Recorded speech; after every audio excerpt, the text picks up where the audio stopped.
Bad mic quality again, but let's just move on. Yo, yo, yo, and welcome back to another very short review of another Stella Sora event. I was talking to myself thinking, I don't really need to talk about this event because I don't think anything really major or inspiring that I feel like I need to make a video about talking about it. But that was before. I was just driving home one time and I was like, wait a second. I could talk about this event, so I am talking about this event. So yeah, Stella Sora does these things a lot in between main story chapters where, for the new gotcha character for the month, they have a whole event planned around them. And usually these are a good thing because they help expand the lore, bring new light onto the characters that we know, bring new light into like making these characters like look good enough that it'll make us pull for them, or you would just pull for them because they're meta or something like that. I don't even know the meta of Stella Sora right now. All I know is Nazuna does like 1,000,000 damage if you play her outright, and I tried that and I can't do it right. Probably has to do with something about emblems, I don't know. But ignoring all that, this event, Heartbeat Neo Aspire Rhapsody, is a pretty small, pretty straightforward, but a pretty centralized event, which I really like. Like, it knows what it's trying to talk about, and it doesn't like expand too much. It expands the stuff that we know in the past, but nothing way too much that's gonna like clash or make a huge mess of things. So, moving past the very inspired art that we see for the disc for this part, we talk about our main character of Sparkla. And I say I like her. I really like her design. I like her like bunny partner that she has. I like little faces that it make when it talks, and she is just a really like, it's a nice character. Like, she's a wheelchair bound but still haughty and like smug character. Like, what she knows what she's doing, and she zips around a lot on her wheelchair, which is pretty cool. I'd say she's a pretty cool character. I like her design a lot though. Like, wheelchair bound characters, I think they're split into be two sides. Either the more calm, collected, like quiet type, or like, yeah, I'm in the wheelchair, but like I'll still fuck you up or something like that. But moving on from her, I do like her personality as well, yeah, stuff like that. I do like how we first meet her up in a prison because she's just bored and wanted to get away with other people, and that makes sense. I also do want to talk about the other side characters that we get in this event, like seeing more characterization for Block, our shopkeeper. It's nice seeing her around, and seeing these characters that only appear in menus, like you've seen them in the story. That's nice. I do like Sparkla's self-proclaimed rival, Leon. Well, like, he's fun. Like, she works with explosive. She's a Megumi, and Megumin, not Megumi, potential man. Get that boy out here. Yeah, knowing all that, I also do like the antagonist of the story of Greyhound. We've seen her a bit in a recent story chapter, and seeing her get explored a lot more is very, very cool. With her, that new design as well is pretty nice. I can't really say much about her because not as much characterization because she's an antagonist, but yeah, moving on. I think the story is good as well for this small chapter. It's just us getting swept up into the whole Neo Grace organization, this whole meetup of tech inventors, and they all like basically want to fight each other for this large payout, and it being a ruse in general. I think that's smart. Like, these guys are going around hiding in their caves and stuff, building stuff not for the world. And like, let's just pretend to be a large family, the Rockefellers, sure.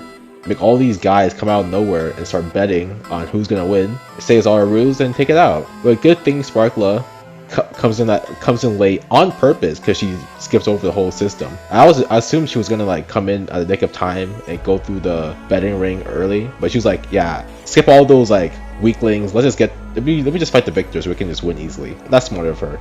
Cool. But yeah, it's a good story. Sparkla also having the personality of blocking people for just not letting her do her adventure stuff. That's funny. But apart from the story, apart from the characters, apart from Greyhound being the absolute snack, let's talk about the lore and what this event expands on in the story. And well, all I can really say is that Grace Imperium is a hack. Grace Imperium is a hack, and the Imperial Knights are dogs. Yeah, that's all I can really say. I think at this event and the Firefly event, they just tell us in our face that, hey guys, the Grace Imperium are not good people, because they have a whole system where you can't break down artifacts, and these Neo Grace inventors who are breaking down artifacts to create new fuel, new systems, and the Grace Imperium hates them for that. That they pretty much got the Imperial Knights on their payroll to just hunt them down. There's no way Greyhound is using up all her resources for these guys. They have nothing to do with them. But also nice how we get to see another side of this whole Neo Grace everything. Like the first time we heard about it was what Joseph was doing in the United Harvest, like building a whole like golden nightingale. And we were supposed to assume that anything regarding the Neo Grace is bad. Having this event show that these are good people are making good products, helping people have and build stuff that's not connected to a company who's gonna shortchange them, gonna make everything super expensive. This is generally a good group. But of course, the Grace Imperium hates that because they're evil people or something like that. But yeah, the Neo Grace organization, we don't really hear much about them. They're not really an organization, not like a leader. It's just like a collection of people who do their own thing, maybe come together once in a while. And they're always on the run. That's the main thing. They're on the run about this and that. Moving apart from that, let's talk about more about the Imperial Knights in this story of being dogs. I said that before, but these guys, they are on the Grace Imperium paycheck. Because like even back in this chapter, talking about the whole monolith betting thing, the only reason why they betted up to that 40 million alongside United Harvest was because they wanted to match it. They were told to match it. They have no heart in the game. They're just doing that because the Grace Imperium told them to. And well, it does really remind me of, I would say, the Zwei in Limbus Company. And no, the Zwei in Project Moon in general. Also, these guys are supposed to be just cops. Supposed to be for the, not even for the people. It's supposed to be like people who just protect people and stuff like that. But that's like the outside perspective. But everyone really knows that, yeah, these guys are just scum. These guys are just bodyguards for people with money. They do small stuff here and there, but most of their, resources and strength are just protecting rich people. I think that's why it was the whole talking about how Tilla is like the only good person rising up the ranks inside the Imperial Knights. Like she's only a squire right now, and I bet she's gonna stay a squire because they don't want someone who actually likes helping people to actually be like a commander or something like that. And I think Greyhound accepted her fate as just, yeah, we're just here for the money. She probably doesn't like it as much, but them's the rules of Stella Sora. So, what will the Neo Grace do next? I don't know.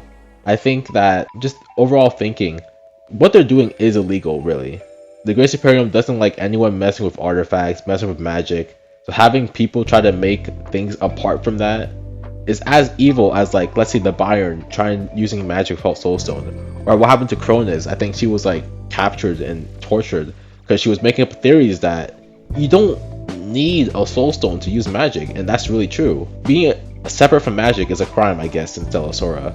So what could be next? Revolution? No, but something is happening. The Grace Imperium is probably on the lookout for the new strength of the Neo Grace. And how much they're building up, how much they're making that doesn't require magic. It's gonna be an interesting new player, and that's what I'm gonna say. Neo Grace, it just built us a new player into the world of Stella Sora. People who aren't aligned with the major companies, who do their own thing, but they are important. So I hope we get to see more guys who are part of this Neo Grace organization. And who knows what happened next. But yeah, moving on. That's really all I'm gonna say about this story event. It's a nice little simple thing, and I do like what we see for the Neo Grace, and I do like how they basically just finalized. Yeah, the Grace Imperium isn't bad. They also somewhat finalized that the Imperial Guards, the Imperial Knights, they're not all good as well. Like finalization of what these groups are supposed to be as we're now moving on in the Stella Sora story. That's really it. Hopefully next time we get to see. I want to see more about the Imperial Knights, like the inner workings of them, and we can leave the Grace Imperium for like years later. And I want to see more out of the Neo Grace. Maybe more organization troubles about them. Who knows? Anyway, Sparkla is still cute. I summoned for her and I got her pretty early on. Also got her disc. That's nice. And the bunnies. Bunny girl, bunny. I don't really have that much else to say. Stella Sora, please give me good emblem percentage or something like that. Is mark damage good? I don't know. Do it just go for rainbows? I don't know this game.